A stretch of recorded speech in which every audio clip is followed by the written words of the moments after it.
যে পুরুষ ঝগড়া হলে স্ত্রীর সাথে খারাপ ভাষায় ব্যবহার করে, আসলে সে পুরুষ কোনোদিন স্ত্রীকে ভালোবাসে না।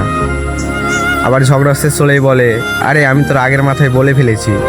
আরে ভাই, যে পুরুষ রাগ কন্ট্রোল করে স্ত্রীর সাথে ভদ্র ভাষায় কথা বলে, সেই হলো আসল চরিত্রের পুরুষ। কথাটা খারাপ হলেও এটাই বাস্তব।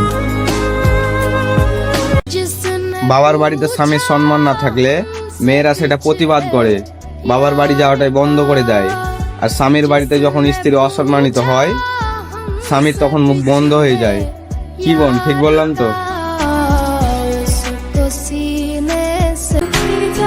একটা মেয়ে জীবনে সবকিছু ছেড়ে আসে তার স্বামীর বাড়িতে, সংসারে আগুন ধরানোর জন্য নয়, সে আসে সুন্দরভাবে সংসার করার জন্য। সংসারে আগুন তো তারাই লাগায় যারা নিজের ছেলেকে ভুলভাল বুঝিয়ে বৌমাকে আলাদা করে দেয়।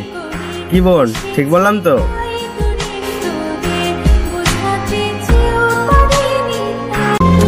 একজন স্ত্রী পৃথিবীতে সব থেকে বড় মানসিক ডাক্তার হলো তার প্রিয় স্বামী।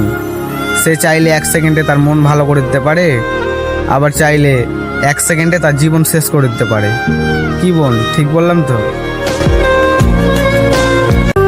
ভালোবাসা বিবাহিত অবিবাহিত দেখে হয় না, মনে মনে মিলে গেলে 2 বাচ্চার মাকেও ভালোবাসা যায়, যদি সে বেইমানি না করে।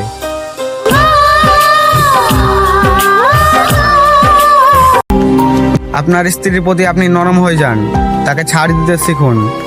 কারণ একটা সংসার করতে গেলে স্ত্রীর অনেক দোষ কথা হজম করতে হয়।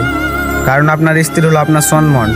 তাকে নিয়ে অন্য কারোর সাথে সমালোচনা করতে গেলে আপনারই সম্মান নষ্ট হবে। ব্যাস, এইটুকু মেনে চললে সংসার জীবন সুন্দর।